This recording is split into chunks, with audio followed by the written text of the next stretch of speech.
Hey guys, welcome back to Auto Repair guys. Thank you guys for watching and subscribing to the channel. Today will be super helpful video guys to any of you having a Hyundai or Kia guys with a 2.4 Gdi engine and you need to remove or replace AC compressor because it does not work on your car. Stay with us, we'll explain that guys. And one simple mistake guys that people make, so make sure to stay until the end. We'll share all that as we go.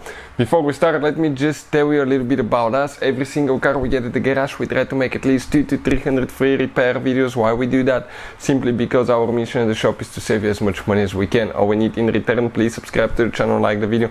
That way we can keep providing this free information to you. Now, if you need to buy any parts, tools for a really good price and quick shipping as well, check out the link in the description of the video below. That's where we get all our tools and supplies from. So with that being said, let's explain what we have specifically here. 2.4 Gdi engine. Okay, now they started using that engine anywhere from year 2010 to year 2021, I believe guys, with some minor differences. Let's explain about that thing now, okay, and what to expect. You may have a different upper engine cover, but the procedure will be very close for either case. Before guys removing the AC compressor, things that you need to do: you need to always wear gloves, eye protection, okay, and you need to have the AC system drained before disconnecting the lines or the AC compressor, anything like that. This is the low pressure port, low pressure port, high pressure port. The thin line is the high pressure, the fat line is the low pressure.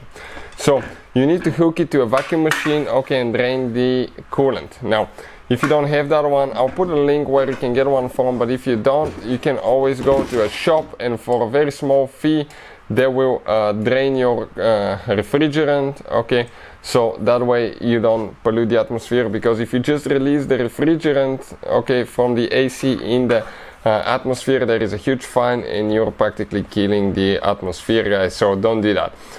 We have ours already drained because we had to actually remove the engine, and with the engine out we can actually show you everything with a great detail, otherwise you have the lines right here. Now the compressor itself is on the bottom, okay, right there, and in order to remove it you need to remove the belt. That's your tensioner right there, belt tensioner. Go counterclockwise with a 14mm wrench is ours and remove the belt. Perfect. Now the compressor is right here guys. What we need to do, we need to disconnect the wiring harness right here, okay. We need to get that tool, you can see, and we're going to disconnect the wiring harness, and right here we need to disconnect that wire by pressing in, press down on the clip, okay, and disconnect it.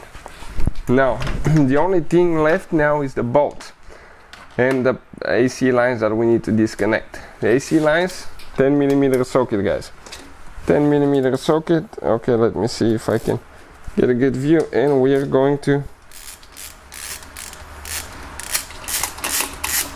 go ahead, okay. Make sure you don't have any pressure in the system. You can always hook a gauge, check the pressure to verify that there is zero pressure, because otherwise all the freon will come out, which can severely hurt you, blind you, okay, and all that stuff. Now let's go to the other one there.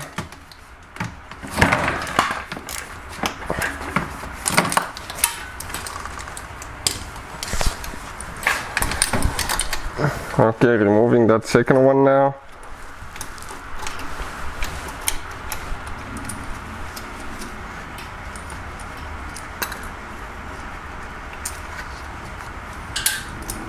Perfect. And we remove the second one. Now I'll recommend on the lines I'm going to show you in a little bit, you need to inspect guys, okay, the seals. You have O-rings right here that you need to inspect and replace, because people will put new compressor, the O-rings will be actually old, cracked, and that can develop leaks. So I recommend to replace them. I'll put a link where you can get the O-rings for a good price. So 12mm socket guys, and we're going to go ahead and remove 4 bolts now.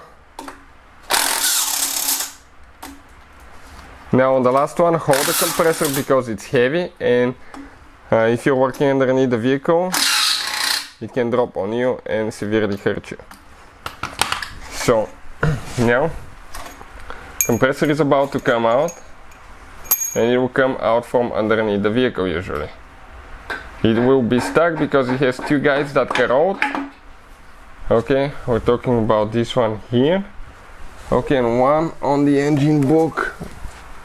Okay, right there. So you can clean those with sandpaper a little bit so it can stay on, get on the to be aligned easier when you install it. Now, if you want to see a video how to fix AC compressor on Hyundai Kia 2.4 Gdi engine, we have the video on the channel that explains that. There is a simple fix to those compressors and what usually goes wrong. Now, putting it together is practically in reverse order. We took it apart. Thank you for watching and see you next time.